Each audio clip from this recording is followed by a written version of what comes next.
যদিও বিধায়ক হিচাপে তেখেত নতুন কিন্তু নিশ্চিতভাৱে অসম বিধানসভাত বহুত নতুন বিধায়কে বিভিন্ন দায়িত্ব পাইছে সুযোগ সুবিধা পাইছে গতিকে মই ভাবোঁ হাবে তাৰণ ডাঙৰীয়া এজন আমাৰ পাহাৰীয়া জিলাখনক শক্তিশালীভাৱে প্ৰতিনিধিত্ব কৰি প্ৰথমবাৰ নিৰ্বাচন খেলিয়ে প্ৰথমবাৰতেই ব্যাপক ব্যৱধানত জয়লাভ কৰিছে তেখেতৰ পিতৃ বাকী সকলো ৰাজনৈতিক গতিকে মই ভাবোঁ যে তেখেতে মুখ্যমন্ত্ৰী ডাঙৰীয়াই যিটো দায়িত্ব দিছে তেখেতৰ ওপৰত ন্যস্ত কৰিছে খুব সুন্দৰভাৱে তেখেতে এই দায়িত্ব পালন কৰিব পাৰিব আৰু তেওঁ এজন শিকাৰ প্ৰতি আগ্ৰহ থকা মানে ব্যক্তি গতিকে নিশ্চয় ডক্টৰ হাবে তাৰণ ডাঙৰীয়াই উপাধ্যক্ষ হিচাপে আমাৰ অসম বিধানসভাৰ এই দায়িত্ব পালন কৰিব মই তেখেতলৈ শুভেচ্ছা আৰু অভিনন্দন জ্ঞাপন কৰিছোঁ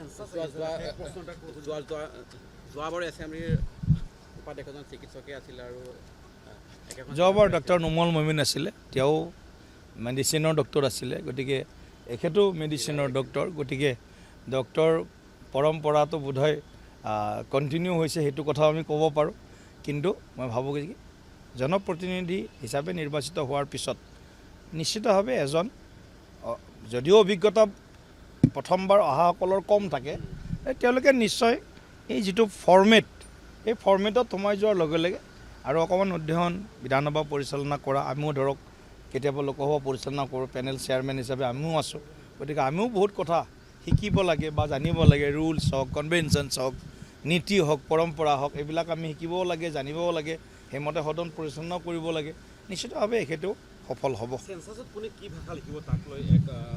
বিতৰ্কৰ সূচনা হৈছে কি আহ্বান থাকিব বা কি প্ৰতিক্ৰিয়া থাকিব চাওক যোনে নিজকে অসমীয়া বুলি ভাবে তেওঁলোকে প্ৰথম ভাষাটো অসমীয়া লিখক বোলে মই অসমীয়াও হয় বড়োও হয় তেতিয়া তেওঁলোকৰ ওপৰত ডিপেণ্ড কৰিব তেওঁলোকে বড়ো লিখিবনে ৰাভা লিখিব নে অন্য সম্প্ৰদায় লিখিব তেওঁলোকে ডিপেণ্ড কৰিব কিন্তু আমি বড়ো অসমীয়া ৰাভাও অসমীয়া কাৰ্বিও অসমীয়া আহোমো অসমীয়া কোচ ৰাজবংশীও অসমীয়া কলিতাও অসমীয়া বামুণো অসমীয়া সোণোৱাল কছাৰীও অসমীয়া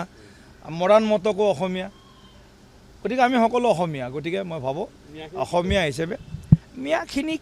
মিয়াখিনিৰ ভাষা লিখাটোতো তাত ষড়যন্ত্ৰ থাকে